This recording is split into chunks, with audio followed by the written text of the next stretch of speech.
Spoštovane dame in gospodje, dragi prijatelji, prijateljice, ljubitelice in ljubitelji Rikljevega atmosferskega zdravljenja in njegovega spomina. Dovolite mi, da se na začetku malo pošalim. Organizatorji so mi pridali tako laskov naziv skrbnik Rikljeve dediščine.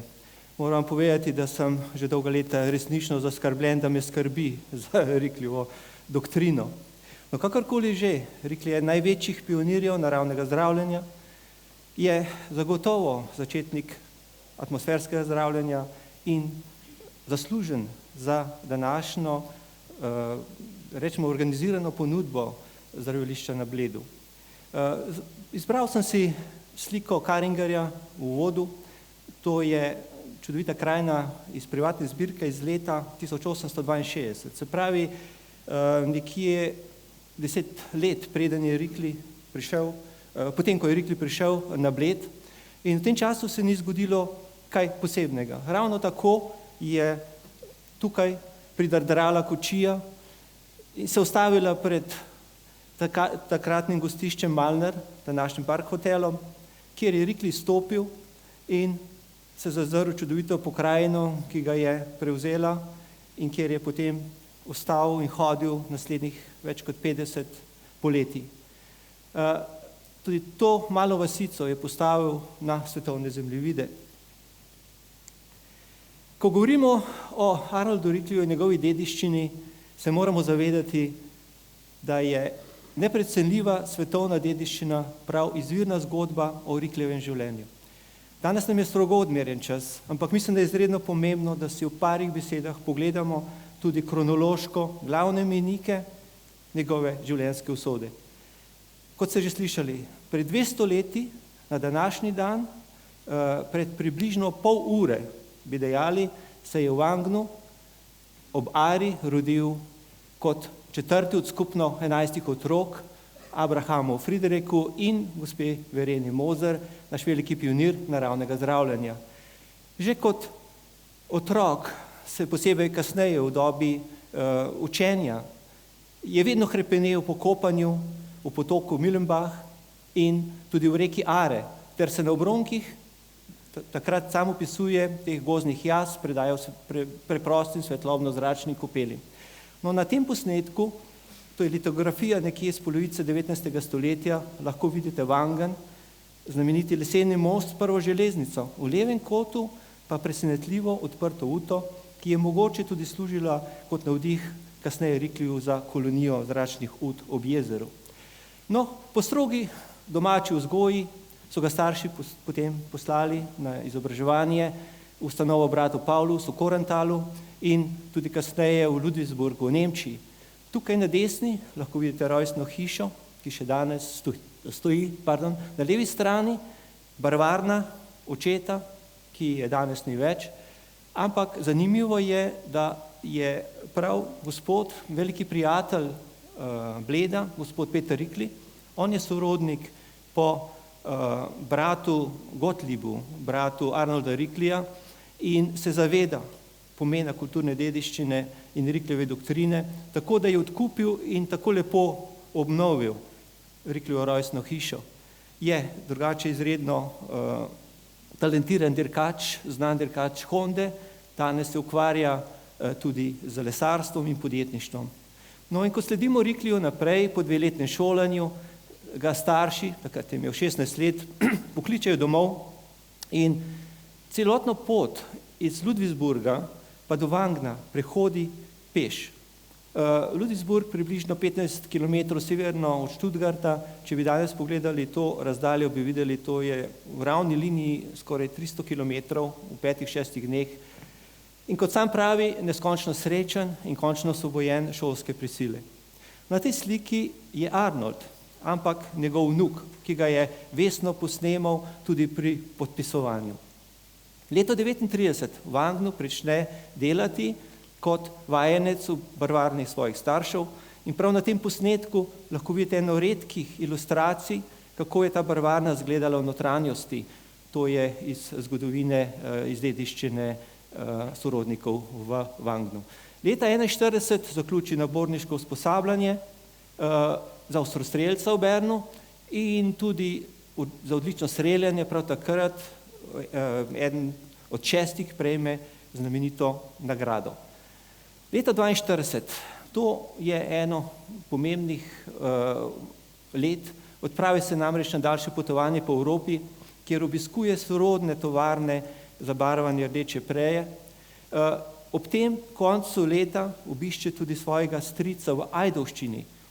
Se pravi, kar je izredno pomembno, leto 1943 na prelomu, na Silvestrovo, v Ajdovščini, ne v vasici nekje nad Trstom, kot opisuje nekateri viri, ampak v Ajdovščini pri svojem stricu Mozerju odkrije 3 znamenite Mundijeve knjige v njegovi knjižnici, kar spremeni njegovo življenje zavedno in začrta njegovo pot kot hidropata. Njegov stric je že takrat vodil rdečo barvarno v Ajdovščini, s katere je kasneje nastala tudi tovarna. Leto kasneje, zelo mlad, da bi se osamosvojil, se v Bubendorfu, kantonu Basel, poroči z Marijo Landerer, prijateljico svoje sestre iz internata in ostane zvest do konca življenja. Leta kasneje ga že srečamo v očetovi barvarni, kjer hidropatsko, se pravi, pri 22 letih prvič zdravi obolele delavce. To je lep prikaz delavk iz barvarne, lahko vidite na začetku surovo prejo, obarvano prejo, kako jo pakirajo, bolj pretresljivi pa so izmučeni obrazi, ki jim je Rikli skušal najti pomoč in poživitev. Leto 1945 sedaj že profesionalno začne delovati kot operativni pomočnik v očetovi pisarni, ampak vi ste mladi ljudje, vi veste, da včasih progresivni duh mlade generacije ni najbolj primeren oziroma ne sovpada z idejami svojih staršev. Tako se tudi Rikli in njegovi bratje odločijo in v Avstriji, v Seebachu, odprejo lastno tovarno za barvanje preje. Če bi brali v potankosti, katastrofalno za vso družino, ampak važno je, tega leta se tja odpravi Arnold Rikli, svojo mlado družino s prvim sinom Pavlom. Že 2 leti kasneje v Seebachu znajde tako znamenito posteljno parno kopel in se začne, bolj kot da bi se ukvarjal z rdečo prejo, ukvarjati s hidropatstvom. Leto 1952. Pri enem večernem sprehodu, potem vožnji v odprti kočiji, se prehladi, stakne hud napad, vnetje rebrne brene, tako imenovani pleuritis, in zopet se zdravi zgolj hidropatsko.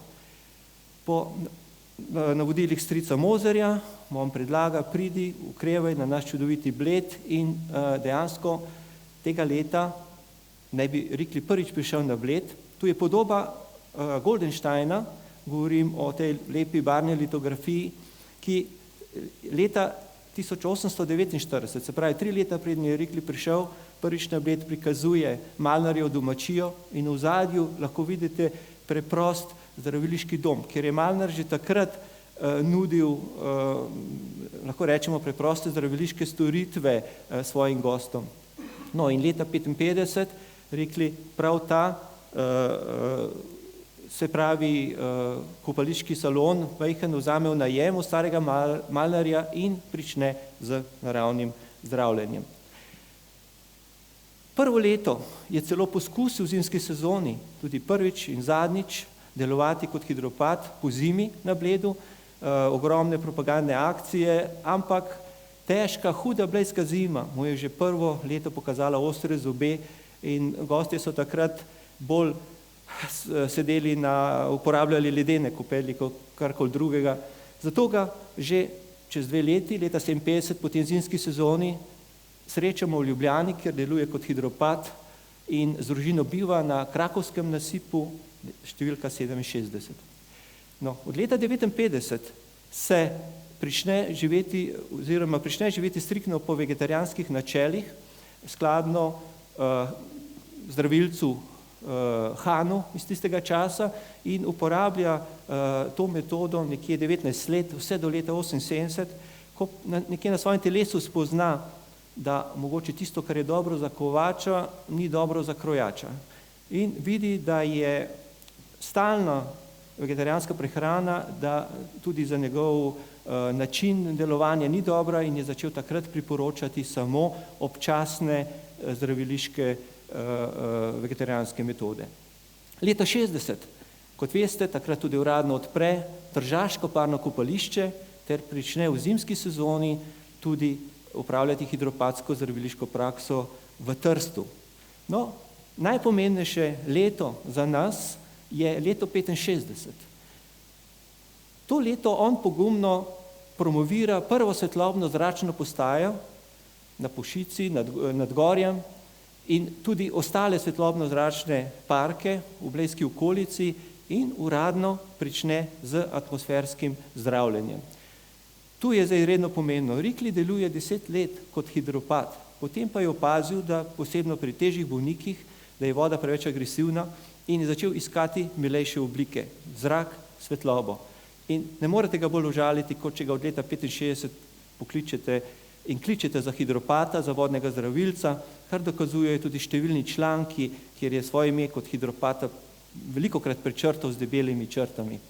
Leto 1969 ustanovi tako imenovano četo krepostnikov, ki spornim javnim razgaljenjem človeškega telesa takrat sprožijo dejansko veliko revolucionarno spremembo, posežejo v mirno in bogaboječe življenje cerkvenih blejskih domačinov.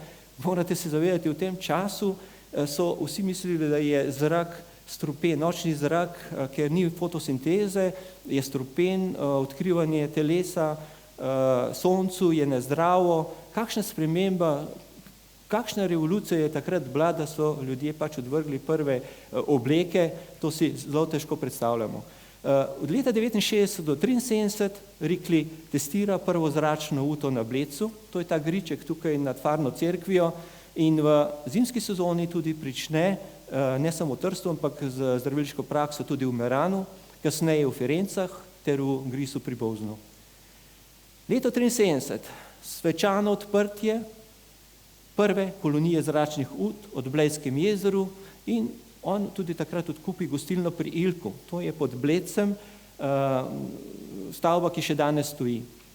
Leta 1991 zaključi tudi izgradnjo razkošne viline Arnoldo v Avstriji, v Wolfsbergu, in tukaj je pomembno, v tej vili je dolgo časa, se pravi do nedavnega, do leta in pol nazaj, živela njegova zadnja pravnukinja, gospa Margarete Šima, ki se je tudi v tej priliki poklanjam.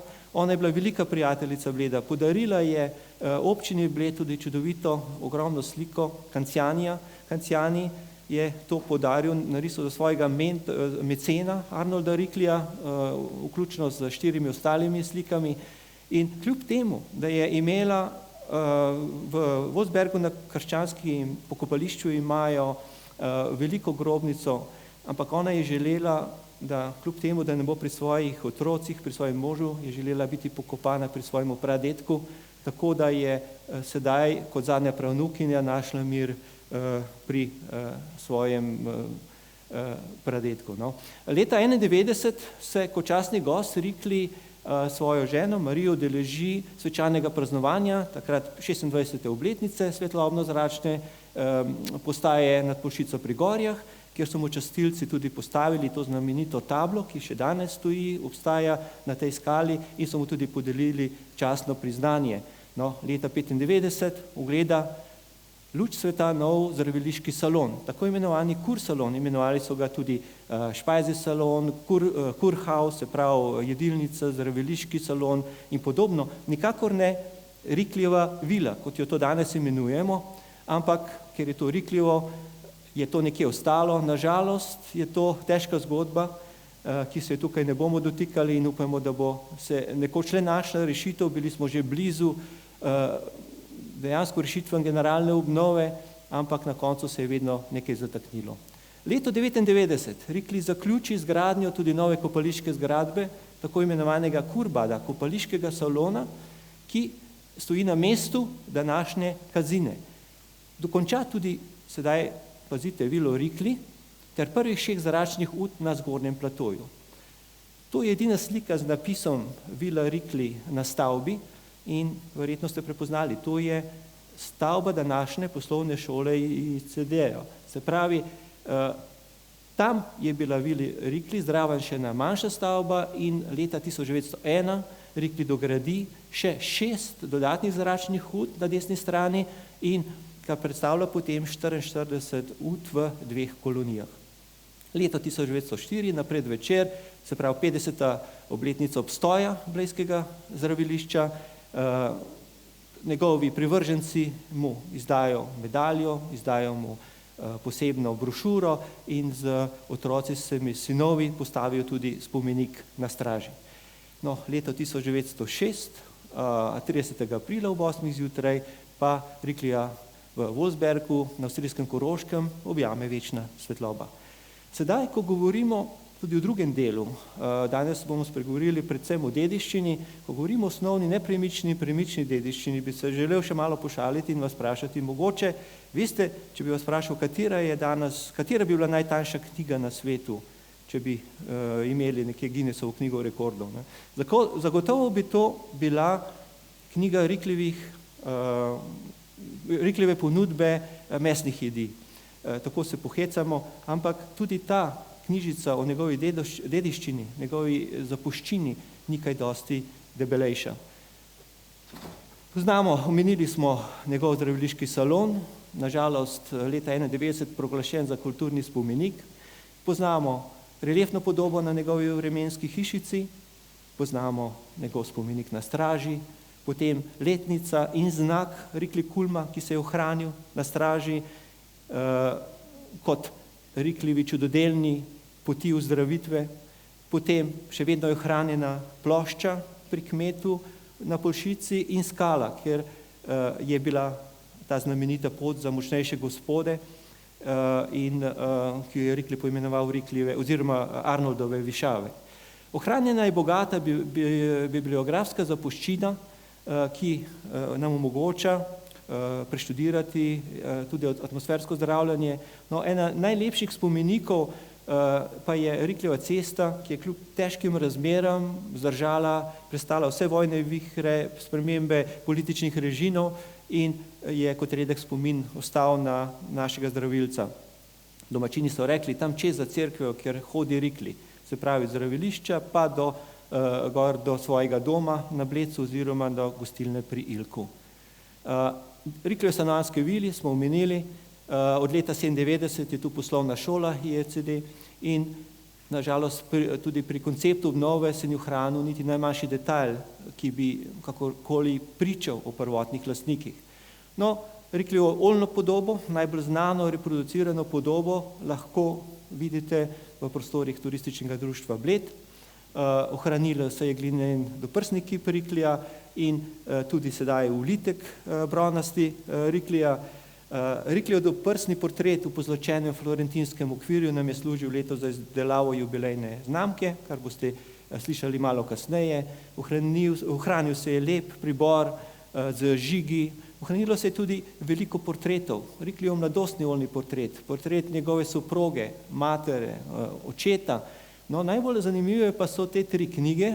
Zdaj, če so knjige, ki so se ohranile pri njegovih sorodnikih, prav primerki iz stričjeve knjižnice iz Ajdovščine, to ne more nihče več potrditi, ampak zagotovo so to knjige, ki so korenito spremenile in začrtale Riklijevo bodočo življenjsko pot.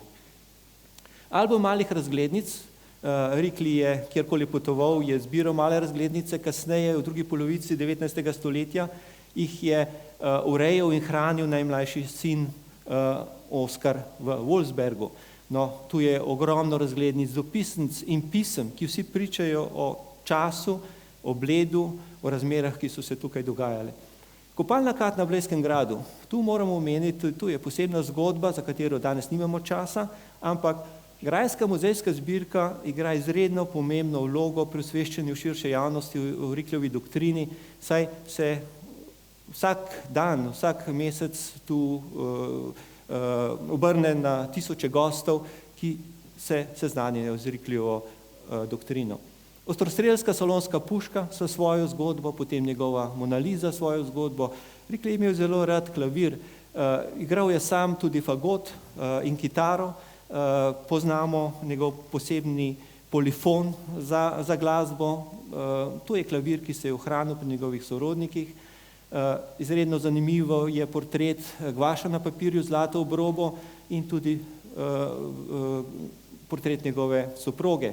No, tu je znamenita slika in vaza, ki so jo sinovi podarili Rikliju ob 50-letnici. Kljub temu, da je bila 50-letnici poroke s svojo Marijo, se na edini sliki, ki smo jo do zdaj našli, Riklij tu smehlja. To je edina slika. In ta slika se je večkrat reproducirala kasneje kot portretna slika, vendar izhaja iz tega časa, kar lahko ugotovite prav po pikicah na njegovem metuljčku. No, skrinjica z napisom svoji dragi ženi, potem Riklijev usnjeni pas za prenos gotovine. Če bi se podali po sledeh v moji monografiji, bi videli, kolikokrat je prenašal veliko denarja za tovarno skozi težko divjino, ki opisuje zraven Rauber komande in tako naprej. Riklijev daljnogled, ki je služil predvsem za opazovanje ptic, verjetno pa tudi pri opazovanju neposlušnih gostov. No, da bi to zgodbo zaključili, ogromno je predmetov in spominkov, ki kar kličejo po ureditvi neke bodoče muzejske zbirke.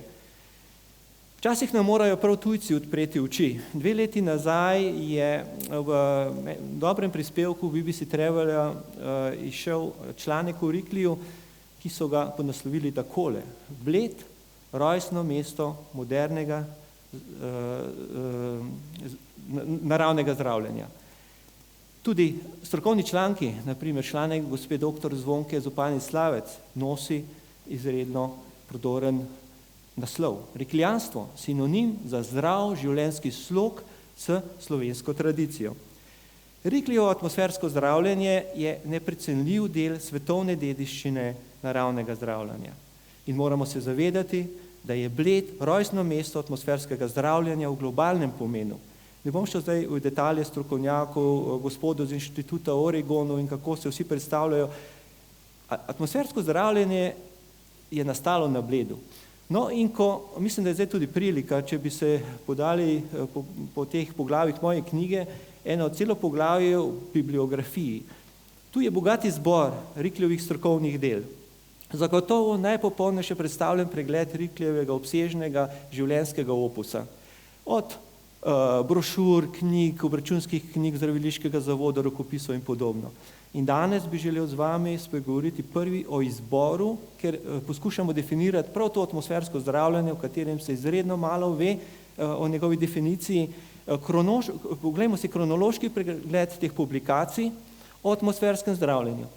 Prva knjiga, ki omenja svetlobo in zrak, je kot zdravilno metodo, je nastala leta 1969. Termodietetika ali dnevno toplotno električna svetlobna in zračna kopel povezavi z naravno dieto kot bodoča zdravilna metoda. Komplicirano boste dejali. Prav to je bila ta glavna razlika z duhovnim Knajpom, s pastorjem Knajpom, ki je govoril v preprostem jeziku. Zato je znal približati velike množice kmetov, do čim so se Riklijeve specialnega izrazoslovja, strokovnosti vsi kar nekako bali. Vidite, v tem delu je bila prvič javno predstavljena teza o prevladujoči vlogi svetlobe in zraka nad učinki vode.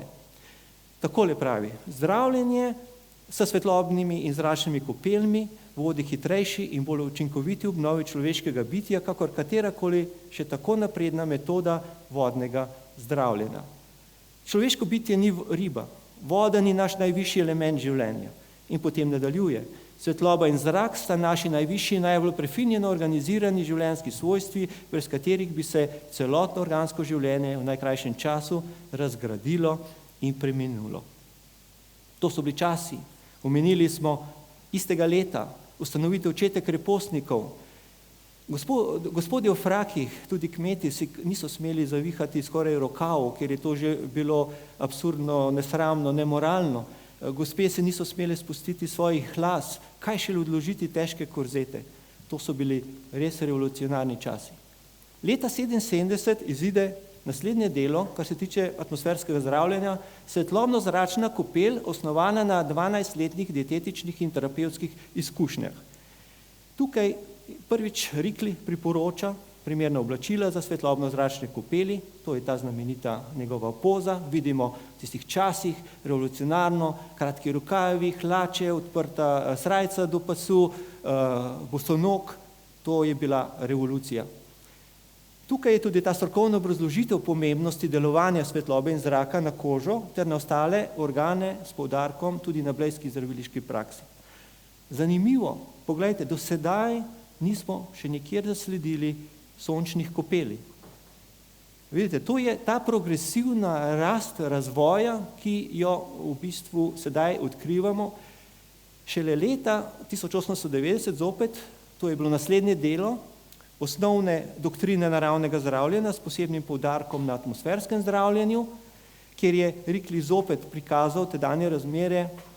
Morate vedeti, to je primer svetlobno-zračnega parka na Pecovci Mariengaj, kjer so bile gospe in okoli njih je bila 2,5 metrov visoka ograja.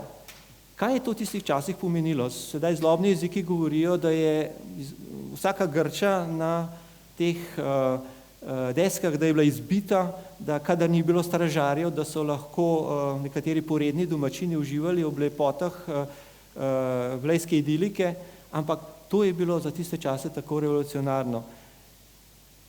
Naslednje delo 92. leta, atmosfersko zdravljenje ali sonce kot najprodornejši diagnostik in prognostik. Se pravi, šele leta 92, dobrih, recimo 20 let pred njegovo smrtjo, manj kot 20 let, on dejansko prvič omenja sonce. 2 leti kasneje atmosferskemu zdravljenju doda še dodatno obrazložitev ali svetlobno-zračne kopeli in sončne kopeli. Ste videli, to je ta velika sprememba pri izgradnji terminologije, postopka atmosferskega zdravljenja, v tem delu tudi opiše svoje mladostne izkušnje ter primere najboljše prakse. In sedaj, leta 95, končno izide to njegovo najpopularnejše zadnje delo, ampak dejansko 10 let pred njegovo smrtjo. Osnovne doktrine naravnega zdravljenja, vključno z atmosferskim zdravljenjem in naj bo svetloba. Delo je tu posvetil soncu, kot človekovi najvišji vrednoti, opisuje tudi svoje herojske podvige, to bi se nasmejali, če bi to prebirali, no in za konec omenimo še 3 rokopise. Prvi rokopis, neobjavljen, je dejansko izšel leta 1903, atmosfersko zdravljenje z ordinacijskimi navodili, in tu se imamo gospodu Leopoldu Kolmanu, zbiralcu iz Zasipa, zahvaliti, da nam je ohranil ta dokument. Jaz sem potem kasneje še odkril 2 dokumenta, ker Rikli ni bil nikoli zadovoljen s tem, kjer je pisal, tako da je naredil kar nekaj popravkov. Neobjavljen dokument, njegov rokopis, ki je ostal po zimi leta 1904 do 5 v Avstriji, in ta naslednji iz leta, se pravi leto pred njegovo smrtjo, z Bleda. To še vedno traja študijsko analizo, znanstveno ga je treba pregledati, ampak to je dejansko, ti 3 dokumenti so najmočnejši argument v globalnem svetovnem pomenu. Česa se moramo kot laiki v poplavi zdaj vse teh novodobnih interpretacij o Riklijevem zdravljenju zavedati? Mogoče imate že sami vrh glave sedaj teh izrazov o atmosferskem zdravljenju, ki ga slišimo v vsakem koraku. Tudi sam sem imel velike težave, ko sem na začetku prebiral te stvari, vodne, zračne, svetlobno-zračne kopeli, sončno-vodne kopeli, kisikove kopeli, da ne bom govoril naprej, vodno-svetlobne in tako naprej. Zdaj, kakšno poslanstvo, kakšno misel bi vam tukaj pustil?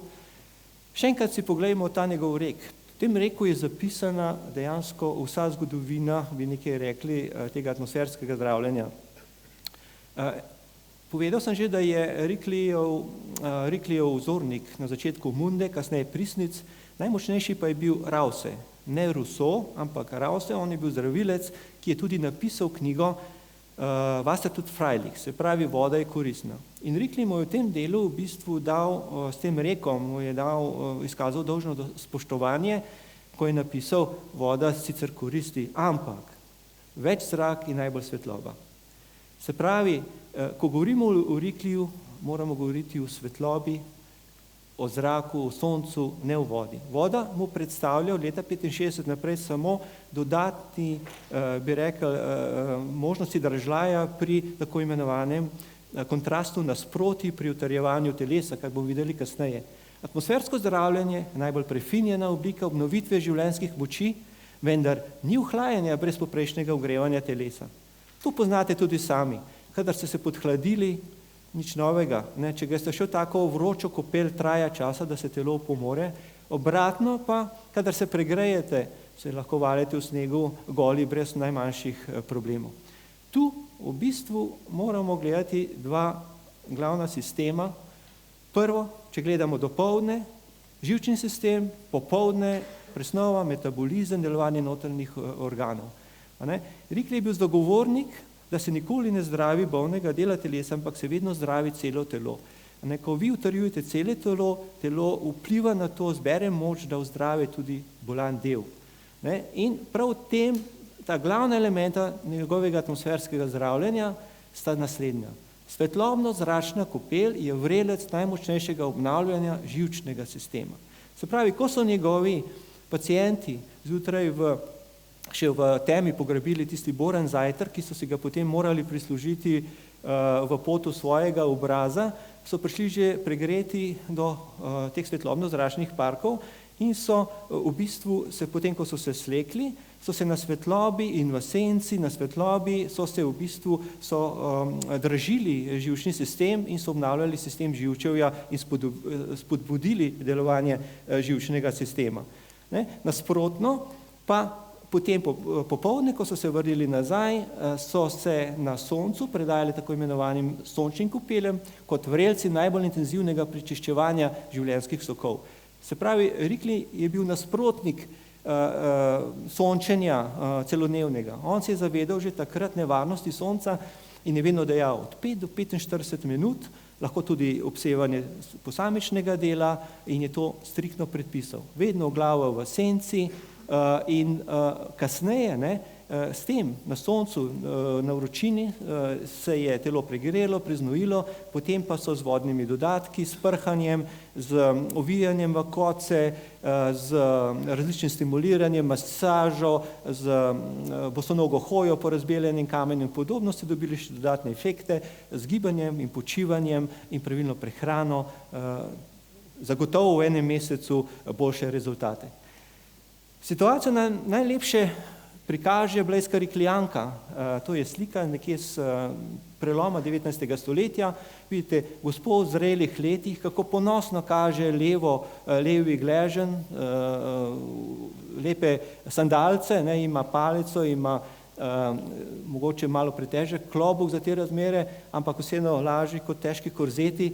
In ta gospa pošle svojim znamcem z Bleda razglednico in piše srčen pozdrav in poljub od vaše stare riklijanke. Se pravi, zopet, ko gledamo riklijanci, riklijanke, to je bil termin, ki se je uporabljal. Mi danes ne moremo govoriti tako kot pri knajpu, da bi rekli mogoče riklanje ali kaj podobnega.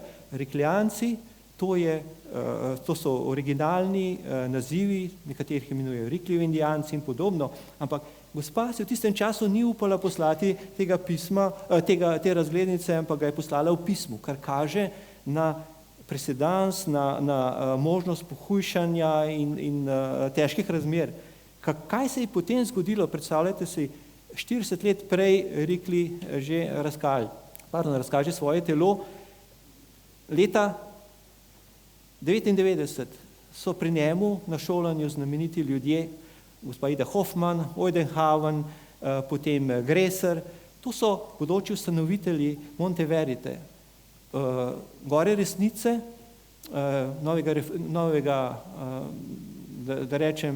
nova reforma življenja v Asconi, leta 1900 ustanovijo, tu vidite gospoda Greserja, ki propagirajo nudizem, svobodno ljubezen, upor proti kapitalu in tako naprej. Gospod Reinhard Kristeler me je tudi obiskal, ki je kot vnuk tega znamenitega Augusta Greserja in je iskal prav sledove pri Rikliju te zapuščine. Kaj se je zgodilo samo 10 let po Rikljevi smrti? To je knjižica, ki je izhajala mesečno v Dresdnu in jaz sem mislil, da bo ob Rikljevi 100-letnici, veste, šla je leta 1923, da bodo kaj omenili Riklja, ampak na drugi strani tu vidite čisto drugo sliko, v bistvu se gre za izbruh nudizma, se pravi velika sprememba, še danes bi nekdo rekel pohujšljivo, ampak v tistem času je Rikli dejansko sprožil velike spremembe. Zadnje vprašanje, ker se nam čas že malo izteka, ali je Rikljevo atmosfersko zdravljenje lahko nekoč, ali lahko postane del slovenske nesnovne kulturne dediščine? To je, verjemite mi, zanimivo vprašanje. Pri registraciji potrebujemo žive nosilce najvažnejših elementov Rikljeve doktrine. Na kratko, če bi vam samo omenil, primer vzreje lipicancov ali čebelarstva, te dva projekta sta bila vključena v UNESCO listo koncem lanskega leta uspešno, ampak zakaj? Če se omejimo samo na čebelarstvo, vemo, imamo kranjsko čebelo, imamo čebelarja Janša kot začetnika, ampak program je bil lahko vključen zaradi 10 000 živih nosilcev, čebelarjev, ki stalno v bistvu predstavljajo to dediščino. Primer Ponarodele pesmi Slovenec sem. Ta pesem ni bila sprejeta zato, kljub temu, da ima velik slovenski nacionalni pomen, prav zaradi tega, ker ni živih nosilcev, ki bi jo v praksi sprovajali. Se pravi, tudi tukaj pri Rikliju smo na začetku.